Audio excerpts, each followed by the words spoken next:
வரையில் காயம்பட்டு விதிவலிகள் அதன் விடை தேடி தினமும் அலைந்தோடுவாய்.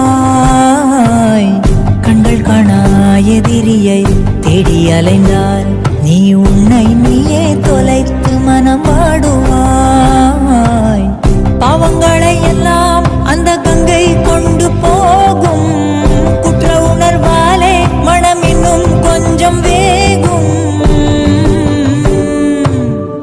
இன்று உன்னை அணிகின்ற புத்தம் புது மாலை ஒரு நாளைக்குள் வாடிவிடும். நடப்பதை யார் அறிவார்?